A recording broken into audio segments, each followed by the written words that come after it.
Well, hey, good day, everybody. Welcome back to the channel. What we got right here is a Remington Quiet-Riter. I've reviewed one of these in the past, I'm certain. I'm not going to do a review of the Remington Quiet-Riter. What we're going to do is talk about one little repair I did on this one. This belongs to one of the members of the Albuquerque Typewriter Society. We had our first meeting in about a year and a half, about a week and a half ago. It was the same meeting where I picked up the Royal FP in order to repair for one of the members. This one also needs a little bit of work.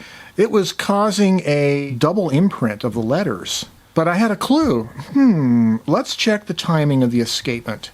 And sure enough, when you manually go to push a type bar slowly up to the print position on the platen, the type slugs were almost touching the platen before the escapement would trip and the carriage would move.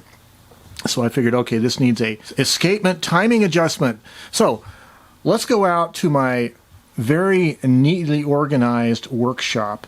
Yes, my office is getting neat. But my workshop in the garage, I have a 12-foot long workbench I built years ago. 12 feet of workbench. How much room do I have to actually work on typewriters? I have about this much room. Because the rest of the workbench is now clutter. And that's what happens. Anyway, we're going to bring this out to the workbench and I'll show you how to do this timing adjustment on the escapement. Stay tuned. Well, first of all, to check where the timing of the trip point is, you want to press one of the keys, and as the type bar starts to move, go ahead and just move it manually, slowly. Now you can see where the trip point is now, about a half an inch or a centimeter before the type slug hits. But what it was doing before was it was almost touching before it would move. It was way too late for tripping, and that was causing the imprint to happen when the carriage was actually moving, which caused a double imprint on the paper. So let's look at that trip point. Okay, you want to just flip the typewriter up on its back to reveal the bottom of the typewriter. Okay, we're looking into the center opening on the bottom of the typewriter near the back of the machine. It's well lit because I have a flashlight set up to illuminate it. You're going to need some light in here. The space bar adjustment is right here.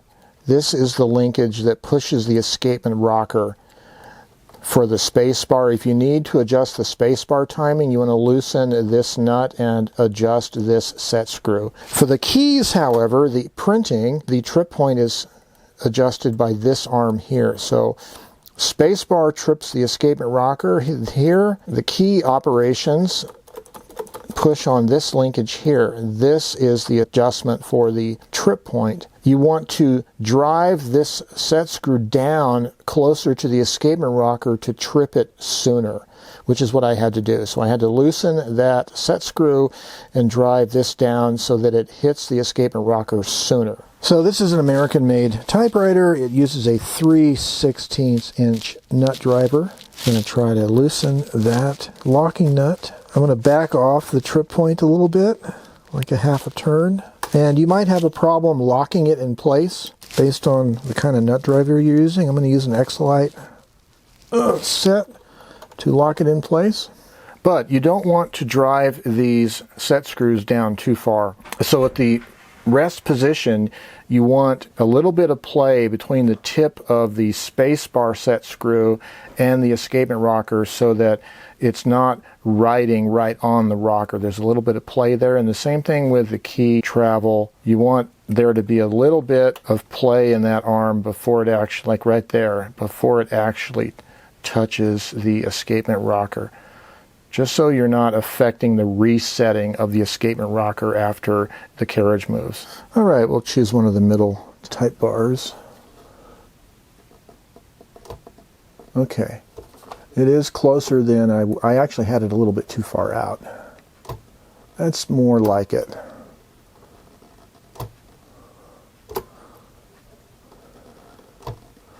Okay, that's not bad. As I mentioned earlier, there's also an adjustment for the space bar, and so the space bar has a certain range of motion before it bottoms out on the hard stop.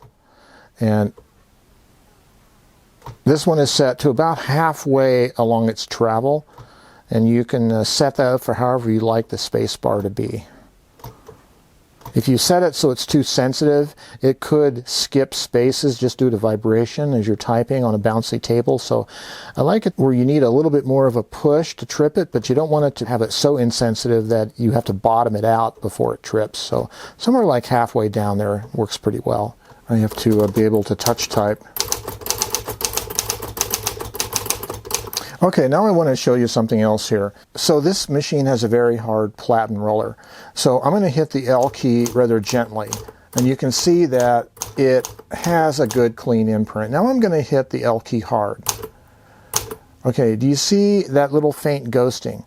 Okay, that ghosting is caused by the bouncing of the type bar because the platen is extra hard. If you type soft or medium, not a problem. If you type hard, you have that little faint ghosting. And that's something that might be alleviated temporarily by using a backing sheet of paper. Well, just to see how much better and even softer backing would work, I'm using this very thin sheet of synthetic rubber as a backing sheet, and I'm using standard like copy paper or whatever, and it looks even better. Even with harder typing, there's no double imprint that I can see, so I'm pretty certain that the root cause of this has been fixed in terms of the escapement timing, but the rock hard platen certainly isn't helping either. I forgot how much I like these Remington Quiet-Riters, especially the ones with the elite size typeface. They're just a joy to type on for stream of consciousness kind of writing. I've always loved those kind of machines like this. Yeah, it needs a new platen, obviously. The rubber is hard. But the timing of the escape and trip point definitely has something to do with the imprint as well as the hardness of the platen. So if you guys have a problem with that, check out your type bar, how close it gets to the platen before it trips. It should start entering the V of the type guide, just about at the front of the type guide when the escapement trips. That's usually about a centimeter or maybe about 3/8 of an inch, something in that range. So, well, that's a short little tip on how to adjust the trip point of your typewriter, especially a Remington Quiet-Riter. Okay, guys, you stay well, stay creative, keep writing, don't stop writing, okay? Bye-bye for now.